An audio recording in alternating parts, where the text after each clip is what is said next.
Hello student, स्वागत है आप सबों का हमारे इस यूट्यूब चैनल पर। तो जैसा कि हम लोग जानते हैं कि कोरोना काल चल रहा है और हमारी गवर्नमेंट लगातार हमसे प्रयत्न कर रही है, कोशिश कर रही है कि आप लोगों को ज़्यादा से ज़्यादा समय घर में क्या करना, स्पेंड करना है। ऑफलाइन क्लास को बंद करके ऑनलाइन क्लास को प्रीफर करना है। तो हम लोगों ने भी आज ही ये फैसला किया है कि ज़्यादा से ज़्यादा क्लास हम लोग ऑनलाइन ही देंगे। ठीक है। तो जैसे कि पिछले क्लास में आप लोग को टेंस और सब्जेक्ट वर्ब एग्रीमेंट ये दोनों जो चैप्टर था पढ़ा दिया गया था। ठीक है। और आज हम लोग नया चैप्टर के स्टार्ट करेंगे जिसका नाम है वॉइस।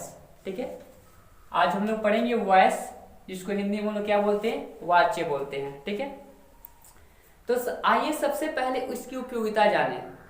ठीक, कि वॉइस के बिना आप कुछ भी नहीं कर सकते हो। चाहे आप राइटिंग की बात करो, रीडिंग की बात करो, स्पोकन की बात करो, माने हर एक सेक्टर में आपको, हर एक मतलब कि पहलू पर आपको वॉइस का जरूरत पड़ेगा। ठीक है। और जहां तक बात करते हैं हम लोग इसकी उपयोगिता का, तो हर एक स्टैंडर्ड के क्लास में इसका उपयोगिता है।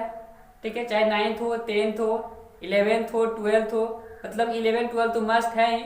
और साथ ही साथ कंपटीशन के में आप लोग जाएंगे तो कंपटीशन में भी आपको एसएससी में आपको चलिएगा सीजीएल हो जाएगा, आपका सीपीओ हो जाता है। ठीक है। यूपीएससी हो जाता है, यूपीएससी हो जाता है, आपका एनडीए हो जाता है। ठीक है। तो हर एक इस एग्जाम में, ठीक है, ये जो वॉइस है वो काफी मतलब 10 से 15 नंबर का क्वेश्चन आपको अवश्य पूछता है। ठीक है। तो आप सबों को क्या करना है, कोशिश करना है अच्छी तरह से वॉइस को पढ़ना। ठीक है। तो स्टार्ट करते हैं आज की चैप्टर वॉइस। और वॉइस स्टार्ट करने से पहले सबसे जरूरी है हर एक बच्चों को कि आप सभी लोग पहले टेंस को अच्छी तरह से मतलब कि समझ लें। बिना टेंस को समझे हम वॉइस को नहीं समझ सकते हैं। ठीक है।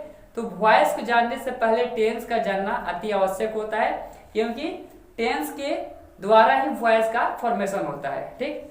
तो वॉइस हम लोग आकर देखते हैं कि वॉइस क्या है। ठीक।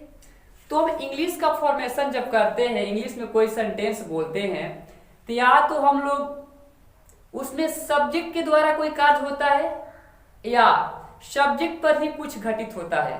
ठीक ना। जब सेंटेंस में हम किसी तरह का सेंटेंस बोलते हैं, जैसे कि मैं पढ़ता हूं, तो मैं पढ़ता हूं तो यहां पर मैं क्या हो गया, मैं पढ़ता हूं, यानी पढ़ने के काम किसके द्वारा किया जा रहा है, मेरे द्वारा। ठीक है।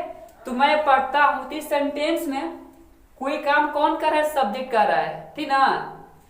अगर इसी को मैंने लिखा कि मुझे पढ़ाया जाता है, मुझे पढ़ाया जाता है, ठीक है, तो यहां पर तो मैं स्वयं पढ़ता हूं, लेकिन यहां पर मैं स्वयं पढ़ता नहीं बल्कि मुझे पढ़ाया जाता है। ठीक है। तो जब कर्ता स्वयं कोई कार्य करता है, जो सब्जेक्ट यानी कोई कार्य स्वयं करता है, तो उसको हम लोग एक्टिव वॉइस, यानी कि वॉइस को दो भागों में बांटा गया है। कौन कौन, एक होता है एक्टिव वॉइस जिसको बोलते हैं कर्तरी वाच्य, और दूसरा होता है आपका पैसिव वॉइस जिसको हम लोग बोलते हैं कर्मवाच्य। ठीक है। तो जब कोई कर्ता करता है, स्वयं करता है, ठीक है, यानी जिस कार्य में कर्ता की प्रधानता हो, यानी सब्जेक्ट की प्रायोरिटी हो, प्राथमिकता हो, उसको हम लोग क्या बोलते हैं, एक्टिव वॉइस बोलते हैं। ठीक है। Active voice. तो एक्टिव वॉइस में स्ट्रक्चर क्या हो जाता है आपका, बिल्कुल फंडामेंटल आज कंसेप्ट आपको दिया जा रहा है, क्योंकि डिटेल से नहीं दिया जा रहा है, सिर्फ आपको बताया जा रहा है कि वॉइस बनाया कैसे जाते हैं और वॉइस है क्या है। ठीक है। अगले क्लास में आप लोगों को मतलब कि लाइन बाय लाइन एक एक पॉइंट को आपको लिखवाया जाएगा, लेकिन आपको सिर्फ यहां पर एक फ्लैश दिया जा रहा है। ठीक है। तो एक्टिव वॉइस का स्ट्रक्चर हो जाता है subject plus subject plus helping verb plus V1 V2 V3 या V4 या V5 प्लस ऑब्जेक्ट, यही ना होता है। यानी एक्टिव वॉइस कहने का मतलब क्या होता है, टेंस होता है। इसका मतलब क्या होता है, टेंस, ठीक ना। यानी कि टेंस का जो स्ट्रक्चर होता है वही एक्टिव वॉइस का स्ट्रक्चर होगा। चाहे आप किसी भी टेंस की बात करो, चाहे प्रेजेंट टेंस की बात करो, पास्ट टेंस की बात करो या फ्यूचर टेंस की बात करो, ठीक है, हर एक टेंस का ये स्ट्रक्चर बताता है एक्टिव वॉइस, ठीक। जबकि वही पैसिव वॉइस जो होता है, तो पैसिव वॉइस में क्या होता है जी, जो ऑब्जेक्ट होता है उसको सब्जेक्ट बना दिया जाता है, ठीक है। ऑब्जेक्ट को क्या कर दिया जाता है, सब्जेक्ट बना दिया जाता है, और सब्जेक्ट को क्या बना दिया जाता है, ऑब्जेक्ट बना दिया जाता है, ठीक। यानी कि सब्जेक्ट को ऑब्जेक्ट और ऑब्जेक्ट को सब्जेक्ट बनाया जाता है, ठीक। इसके आधार पर आप देखो, जैसे कि आप ले लो प्रेजेंट टेंस, प्रेजेंट टेंस, ठीक। तो इसका स्ट्रक्चर क्या हो जाएगा, एक पैसिव वॉइस की बात करें हम, पैसिव वॉइस,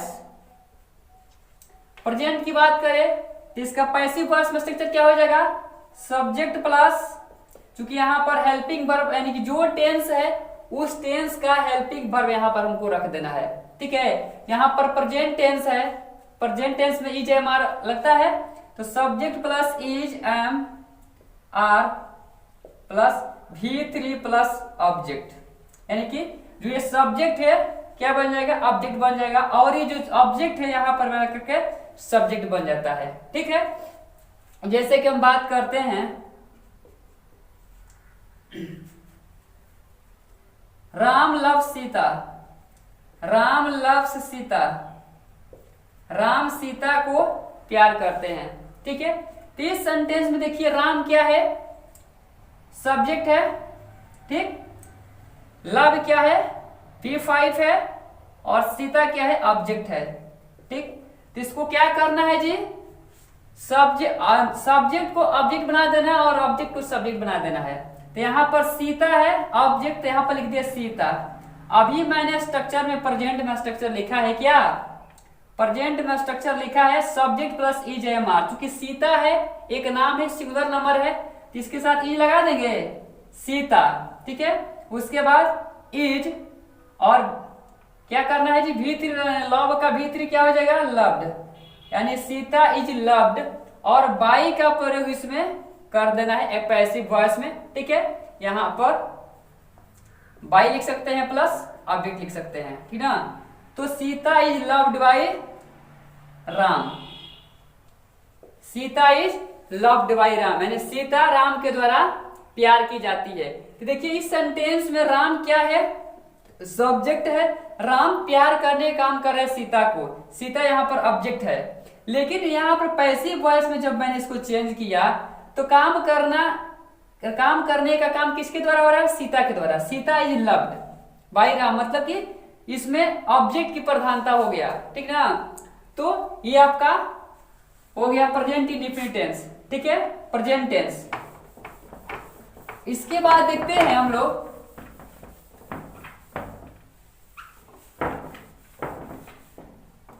ऐसे बात करते हैं पास्ट टेंस का। तो पास्ट टेंस, तो इसका पैसिव वॉइस क्या हो जाएगा, यानी subject plus was were plus V3 plus में ऑब्जेक्ट करेंगे, यही ना करेंगे, ठीक। तो जैसे है कि I teach him, sorry,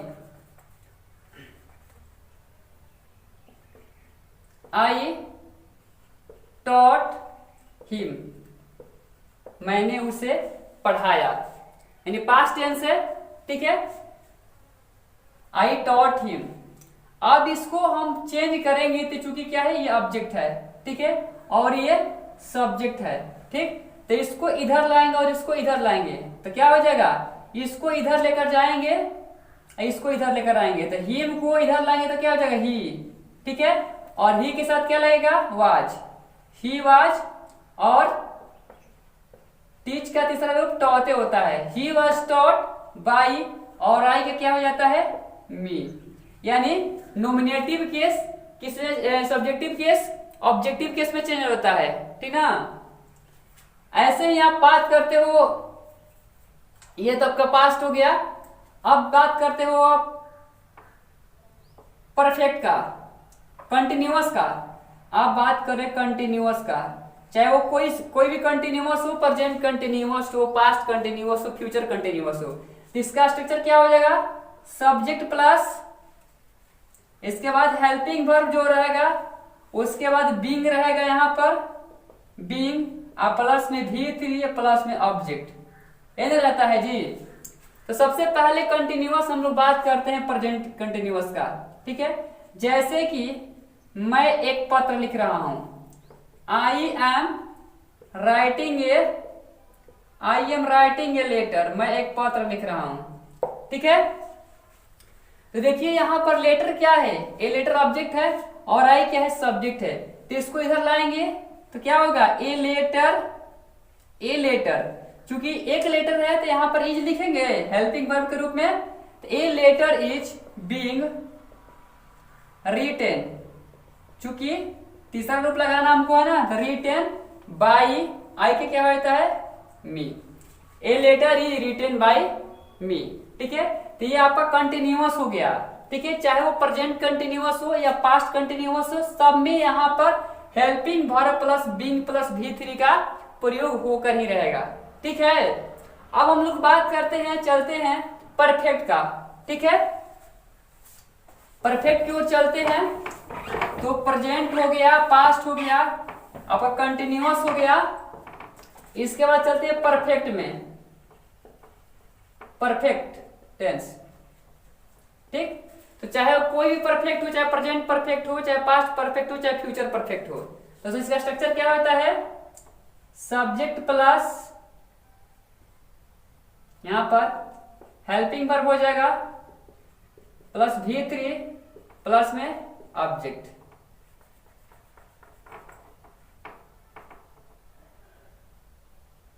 been plus V3 plus में ऑब्जेक्ट, ठीक है। इसमें बीन जरूर रहेगा। जैसे कि है he has killed a tiger, he has killed a tiger, उसने एक बाघ को मारा है, ठीक है। क्योंकि परफेक्ट है, ठीक। तो यहां पर क्या करेंगे हम लोग, ये ऑब्जेक्ट है टाइगर, ये सब्जेक्ट है ही, तो इसको इधर लाएंगे तो ए टाइगर सब्जेक्ट बन गया ना, अच्छा, हैज, इसके बाद बीन लगा देंगे, a tiger has been killed, a tiger has been killed by, और ही का ऑब्जेक्टिव केस में क्या हो जाता है, हिम।